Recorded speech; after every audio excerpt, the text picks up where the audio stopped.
Welcome to St. Joseph Radio Presents. You're about to meet an ambassador, no less. Michele, Bowe. And you're an ambassador. Where are you an ambassador for? I am an ambassador from the Order of Malta to the State of Palestine. Not only an ambassador to the State of Palestine, but your organization does something very special there.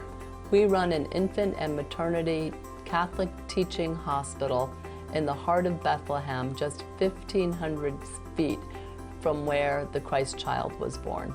Did you hear that? A maternity hospital in Bethlehem. You're going to want to hear about this. Stay tuned.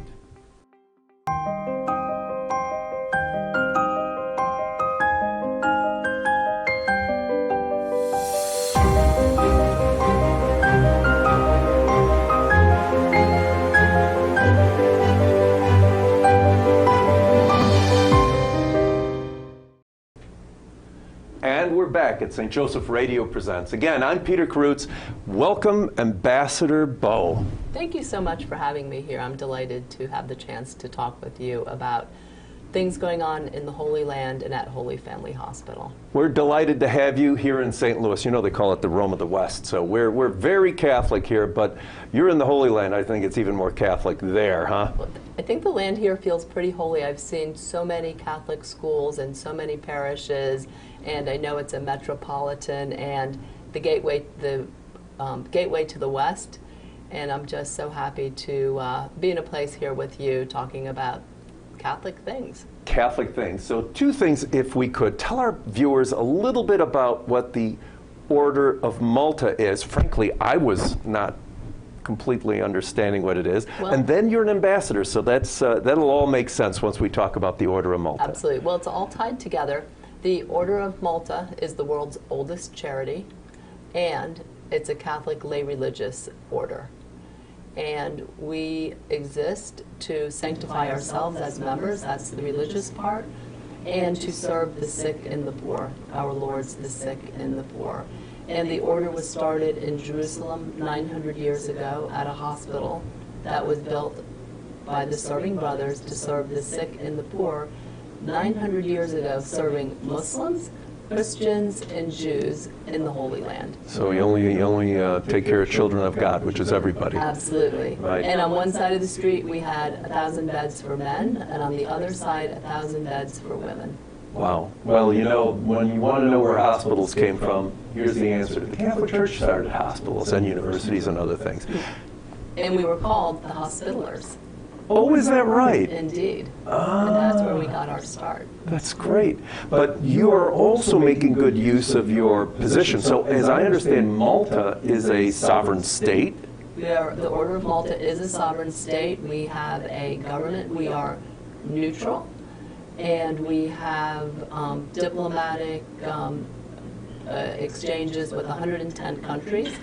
We have a seat at the UN and a seat at the EU. And we have ambassadors at large, 2 ambassadors at large to the problem of human trafficking, and we have 1 ambassador at large to the Roma people or to the Gypsies. Is that right? Yes. And as an ambassador, you actually have diplomatic relations. In other words, you are representing a country. It gives you an entree into speaking to governments, to charities, almost everybody. The whole world is yours, right? You can speak to governments officially. Officially I serve as the link or the communique between the government of the Order of Malta and the government of Palestine. And because of the current situation in Palestine, I do need to speak to neighboring governments and other entities. So it's very interesting. You know, the Order of Malta has about 14,000 members. Our diplomatic corps and our government officials all have Order of Malta passports, but our citizens are the citizens who are the sick and the poor of the world. Oh, wow. And so that's what we do. We serve the sick and the poor. So your position is not unique to the order in terms of taking care of the poor via the hospitals. It is the mainstay of this order. It is the mainstay of the order. We exist to relieve the misery of the suffering in the world. There you go, the corporal acts of mercy. Tell me a little bit about the hospital that you represent? Well, we run a Catholic teaching hospital in the little town of Bethlehem, and we do so because we were asked to do so by St. John Paul II. Is that right? Yes. Bethlehem, I hope you have a maternity ward. Absolutely. Well, that's just the story. That's why it's really linked to the greatest story ever told. It was a 100-year-old hospital run by the Daughters of Charity, and because of the political situation and lack of funding and lack of sisters, the hospital was set to close. But the sisters didn't want to lose the Catholic presence. It's a big complex, it's a beautiful building in the Holy Land, and so they do what all the good sisters do when they have a big problem. They pick up the phone and they call the Holy Father. And they called JP2, and in true fashion he said, "Be not afraid, the Order of Malta will do it." Did he really? He honestly did. And then he called you and said, now you're going to do it. And then he called the Order of Malta, and Fra Andrebarti, who was our Grand Master, a religious brother, and as a religious brother, as a Catholic, he said, "Of course, Holy Father." Yes, that was his fiat. And then he called the French Association of the Order of Malta, which has a lot of experience in running hospitals. And the reason why the Order of Malta was asked is because we've been running hospitals for 900 years. You know what you're doing. Years, yes. That's a long time. And the French Association sent some delegates to the Holy Land to see the hospital, to meet with the sisters, to meet with people in the local health ministries and conduct a study. And lo and behold, what was needed was a maternity hospital. Oh, is that right? Yes, so how providential. And I just think that John Paul II knew that. I just don't think it was, clearly it was not by accident. So our hospital, if you walk out the front door, is 1,500 steps exactly, if you're my size, 5'4", to the manger. Wow. To the spot where Jesus was born, because he was born and then they placed him in the manger. Wow. And so we're a Catholic teaching hospital, but it's an all Palestinian staff. We employ Christians and we employ Muslims. And we take care of patients who are refugees. 45% of them are refugees. We take care of Christian patients and we take care of Muslim patients because they're all God's children. Right. I was not associated, but I have a good friend who's Lutheran. I think we mentioned that before. And they have what you would call Catholic Charities of the Lutherans. Yeah. And whenever a disaster happens, they go to their local parishes to help them. That's what they do. That's what they support. But you remind me that what do? We help everyone, not because they're Catholic, because we are. That's right. And that's what Cardinal Hickey says. The second part of the story was the Holy Father then called Cardinal Hickey, who was the Archbishop of Washington, Cardinal Archbishop of Washington, but he was also a chaplain of the order. And he asked Cardinal Hickey to travel to the Holy Land to see if it was feasible to do fundraising in the United States for this hospital through the Order of Malta. And he went with his priest secretary, Barry Nestout, who's now Bishop Nestout of Richmond, Virginia. And they had a whirlwind tour. It was 36 hours, and they fell in love with the hospital, with the people. And they said, "Yes, Holy Father, this is something we can do." And very unusual for a cardinal, a seated cardinal. But he spent the next 4 years as a seated cardinal traveling around this country getting donations to get this hospital stable and working. Well, when a saint gives you a mission, I guess you're going to go do it. That's right. And every morning I wake up and I say yes. There you go. Well, let me ask you a question. So when I'm ill and my family's ill, I reach into my pocket and I go into my wallet and I pull out my card and I go to any hospital I want, and you know what? They take care of me. How do things work in the Holy Land, in this Holy Family Hospital? That health card of yours is such a blessing that so many of us take for granted. In a place like Palestine, there's not a national health care system. Holy Family Hospital, last year we delivered about 4,300 babies, lower because of the pandemic. People weren't getting married, so there were no first babies. This year we'll deliver about 4,700 babies, but we serve an area of 1 million people, and we are the only hospital that can deliver and save the life of a baby born before 34 weeks. Wow. The only.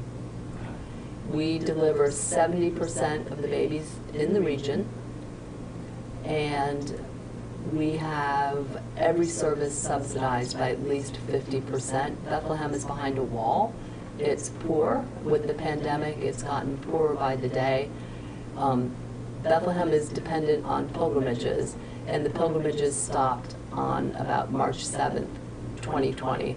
So people have been for 15 months without salaries, and they're having to choose between electricity and water, maybe eating one meal a day. The families who are employed are sharing their tables with their extended families and their neighbors. And people don't have money for health care now. So while we do employ 2 social workers who will look at our 50% subsidization and do a sliding scale down to 0. At this point, very few people can contribute to their health care. But because, as Catholics, we all know the story of poor St. Joseph going to the town where he was born and finding no room in the inn for the Blessed Mother to deliver a baby. And that was the town where he was born. So I think he must have felt especially sad and embarrassed. And I kind of look at this as reparations to the Holy Family, and that no mother, no family will ever be turned away at Holy Family Hospital for need or creed. That's wonderful. And our doors are always open, and we resuscitate every baby born. We are a pro-life hospital. I don't think many people have actually seen up close and in person a 23-week baby. But let me tell you, they fit in your overlapped hands. Their little hand is about the size of my thumbnail, and they will fight you every inch of the way as you try to intubate them and get lines in them. And they are so strong, and they have such a will to live. They just need the help from highly trained doctors who have the equipment and the pharmaceuticals and the nurses there to nurse these babies to health. And last year we had 25 babies stay for more than 50 days in our NICU. You can imagine the cost. Oh, yeah, it's astronomical. As a Catholic teaching hospital, we give without counting the cost. And so we just save these babies. So let me just visualize this. When you said 23 weeks, I know what 23 means, and I know what the palm of my hand is. Are we talking about 1-pounders? Oh, yes. Yeah, These are 15 ounces, yeah. 1 pound little Babies. people. I got to tell you, it's been a difficult couple of days, weeks, a week. A good buddy of mine, I just came from his son's funeral, 20 years old. And last night at the wake, I don't know if hundreds of people, but I was standing next to another friend of mine. He's very old. He's probably 85. And of course, we talk about losing children. And his second daughter died 3 or 4 days after birth. Oh, that's sad. And you know what he said? Today, that child would have lived. And we are in a society today that doesn't value human life. I actually heard someone who was pro-abortion say that the relative value of a child's life, whether it's human or not, depends upon the technology that's available in that particular area. I think what you're doing is saying every life is valuable. Every life is valuable, and we do it for that specific reason. Palestine is a place where young children die in car accidents, fires, the refugee camps are tightly packed, lung diseases, gastrointestinal diseases, and so, and sometimes they mix it up with soldiers, and all kinds of things happen. And one could infer from that that life is cheap. And what we want to say is, when a mother comes in to the hospital in labor that can't be stopped at 23 weeks, we stop the whole hospital, and everybody is prepared for that baby. And the world stops for one moment to receive that one child. And everything is ready, and as soon as the child is delivered by C-section, placed in the incubator, there's a couple of neonatologists, everybody is working on the baby in a beautifully orchestrated concert to get that baby's heart beating, lungs moving, circulation going. And they get the baby and they close the incubator. It has the perfect atmosphere. They're very high-tech, very expensive. And we're very blessed to have donors who help us with funding so we can have these things. And we wait and we pray 12 hours, and then 24 hours, and 36 hours, and we get to 48 and we take a little breath, and we get to 72. And I was there a couple of years ago, and a baby was wheeled into the NICU who had just been settled into one of these incubators. And I took a look at the baby and I thought, I just don't know if this baby's going to survive. It had so many complicated issues going on with it. And I just said a prayer. And a little bit later, his mother came in, and normally I'll greet the mother, but this time I decided to just really give her some space. And she left, and I asked the doctor, and he said, we're going to do everything we can, but this baby has a lot of complications, very small.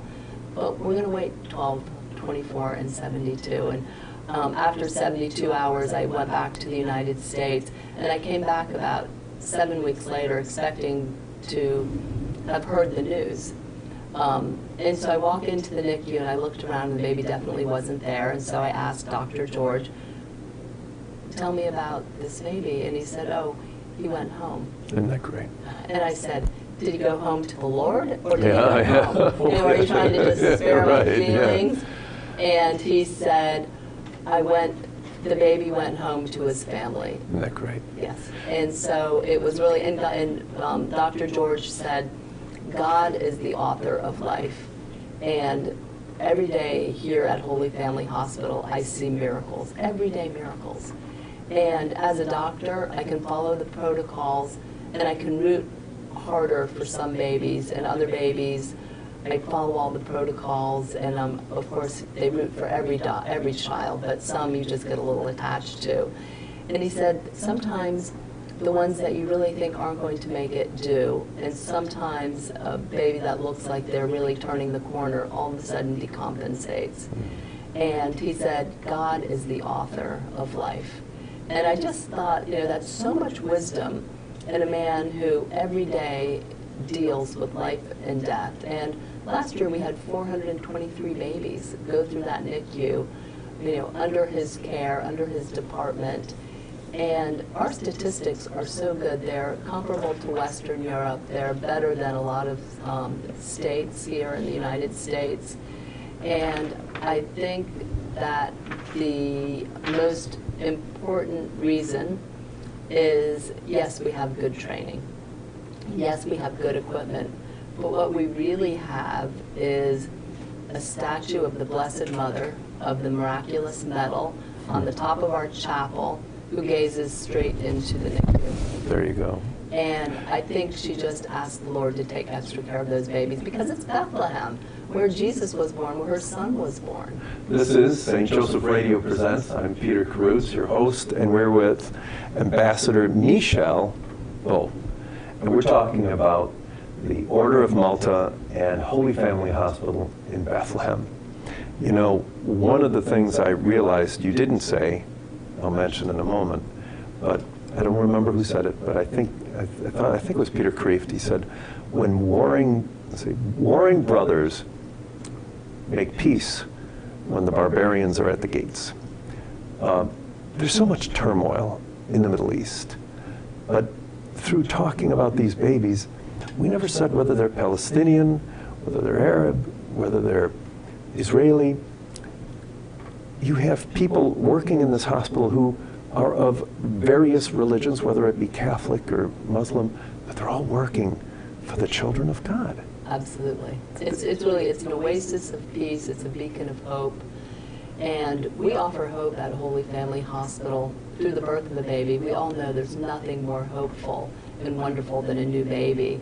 But there's also nothing as hopeful as a new job when you think about your first job or your child's first job. And we offer wonderful employment with benefits, a retirement plan to 191 Palestinians. Wow. With ongoing training. And that's a lot of hope in the Holy Land. That's great. You know, the other thing you mentioned is there's a lot of prayer going on. There's a lot of prayer. I was just given this beautiful little holy card with a prayer written by Bishop, I didn't bring my glasses. Bishop Barry Nestout. And who is Bishop Barry? Oh, first off, if you would like one of these cards, give us a ring, and we would be happy to give you one of these cards with this beautiful prayer, and you can do your part, at least to begin with. Pray for this Holy Family Hospital. Tell me about the bishop, if you don't mind. So Bishop Barry Nestout is a board member of a Holy Family Hospital Foundation. He was the priest secretary of Cardinal Hickey. He met St. JP2 on several occasions and traveled with Cardinal Hickey when they went to the Holy Land. And so he saw it from the very early days, and I just feel so blessed that he said yes to become a board member. And so this is sort of a series of yes, you know, from the first yes that the Grand Master made to the Holy Father down to Bishop Nestout saying yes to join our board. What year was this founded? I mean, at least what year did you take over, shall I say? We had our first delivery in February of 1990 after that hospital was repurposed as a maternity. And just recently we celebrated our 90,000th delivery. 90,000th delivery. And you know what I heard today? I heard that the Notre Dame football stadium has, you know, expanded over the years, and it can seat 80,000. So all these babies would be overflowing the Notre Dame football stadium. Think of the stories that are out there. Think of all these little children who might not have made it. What are they doing today? Some of them are working at Holy Family Hospital. Is that right? Well, I guess there would be enough time, wouldn't it? That's right. So I was at the hospital before the pandemic, walking with one of the chief midwives, and we walked into a file room and we saw a new employee, and she looked at him right in the eyes and she said, "I delivered you." That's amazing. So the giving keeps on going. Absolutely. Yeah. Tell us, how would someone support this hospital? I guess through the Order of Malta, or directly, or do you have to be a member of the Order of Malta in order to support this place? We are looking for support from across the country, from individual members, from parish programs, from foundations. We have a website which is birthplaceofhope.org, birthplaceofhope.org. And you can go to that website and learn a little more about the hospital. There's a place where you can donate, and there's a place where you can actually donate and print a card to give as a gift. So it's a beautiful Mother's Day gift, or a birthday gift, or an anniversary gift. And it's particularly important now given the great poverty in Bethlehem. And until the pilgrimages restart, we're really redoubling our efforts because we have to increase the funding for the hospital so that we can keep our promise to JP2 to keep the doors open, to keep our 18 incubators in the NICU open and serviced. That's incredible. Tell me, you said that you have Palestinian working there. Do you have other folks from other parts of the world coming in, or is it really the Palestinians working for the local folks, ground roots?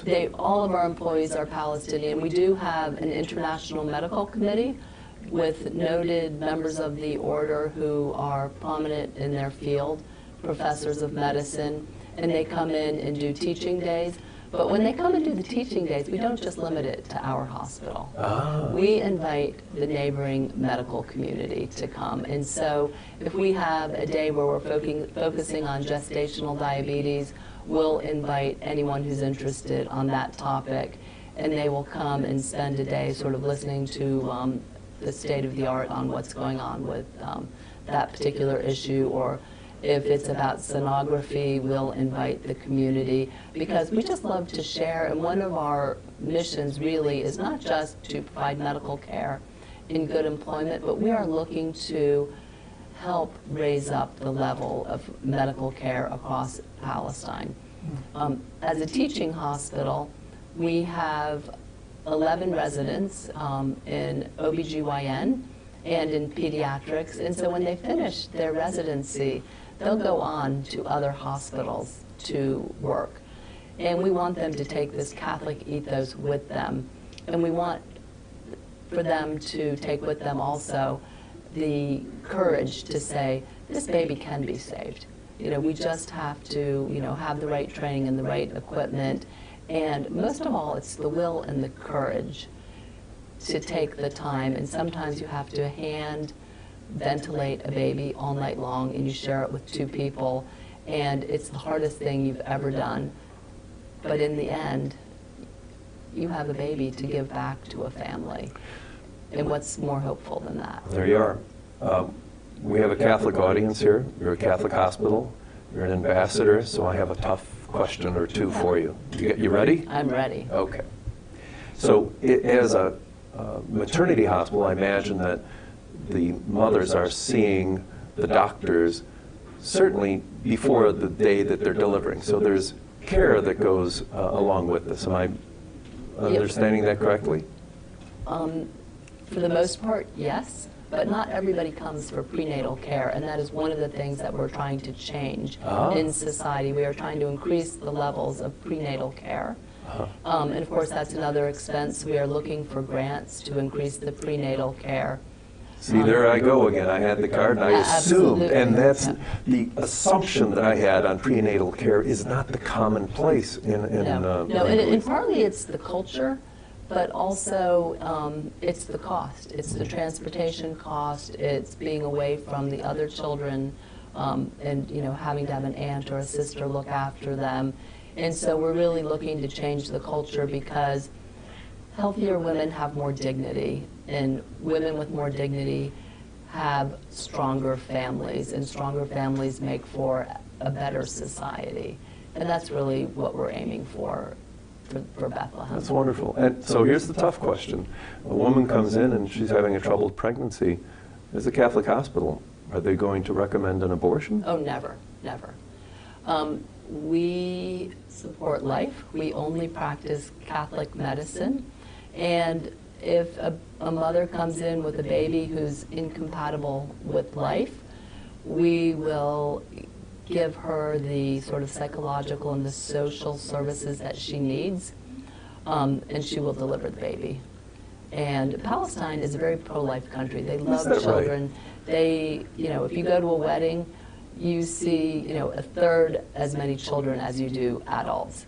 And when they get tired, they just get a little blanket and they go under the tables and they sleep until the parents are ready to go home, or they just stay up and get overtired. So this is a country that welcomes children. When a woman is getting married in Bethlehem, they'll often come to our hospital to do photo shoots because the chapel is so beautiful. And the Muslim brides come on Friday, and the Catholic brides come on Saturday, amidst the orange and lemon trees and the olive trees. And they're both back within 10 or 11 months to deliver a baby. And if they haven't gotten pregnant in 5 months or so, they actually are wondering why. And the doctors try to explain to them that, you're 22 years old, give it a little bit longer. But they are very eager to have their first child. Well, how in the world did you come into this position as an ambassador for the Holy Family Hospital? Well, I studied at the Georgetown University School of Foreign Service for my undergraduate degree and my master's degree, and I'm an economist. I have a specialty in economics of the Jordan River Valley, so it was a region that I was very familiar with. I lived on the east bank of the Jordan River, and Arabic is one of my languages. But my husband and I have 5 children, and so after I was pregnant with the second one, we decided that I couldn't do the kind of travel that I was doing. And I stayed home to take care of the children, and it wasn't until Cardinal Hickey actually asked me when I was pregnant with our 4th one if I would come help with the Spanish Catholic Center, which are healthcare clinics, wraparound services for the community, if I would come in and help them with the finances. And that sort of gave me the experience in that realm. And as a member of the Order, when I found out that there was this Catholic teaching hospital in the Holy Land, I was so excited because I'd never heard about it before. And so my goal is I want everybody to hear about this hospital. Sure. It's the best news. It's the greatest story ever told was the birth of Jesus Christ. And to think that more babies are being born in Bethlehem, it just resonates with me. It just sings to my heart. And so they asked me if I would join the diplomatic corps, and I served as the minister counselor, which is just under the ambassador, for 4 years, and then I was asked to serve as ambassador. Wow. Well, I know a lot of people out there are probably thinking, wow, I don't know if I could do something like you're doing. But give a word of encouragement to those people out there who are thinking about doing something great.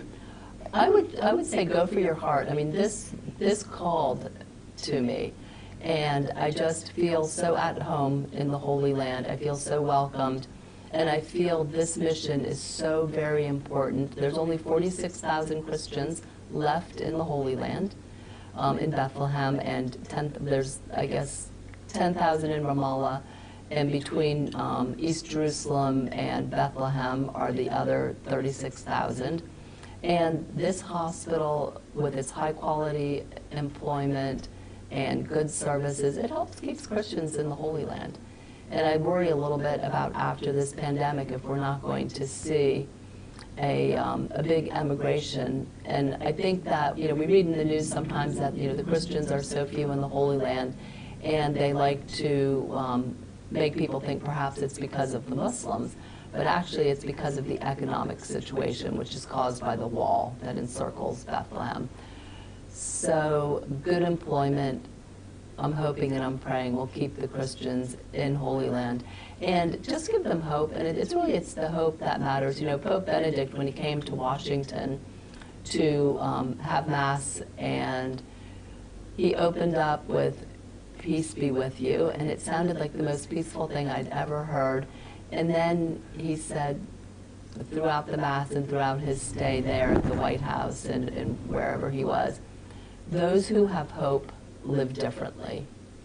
And I just feel that I'm called to try to share some of this hope that I feel with the people in the Holy Land, but also with people all across America.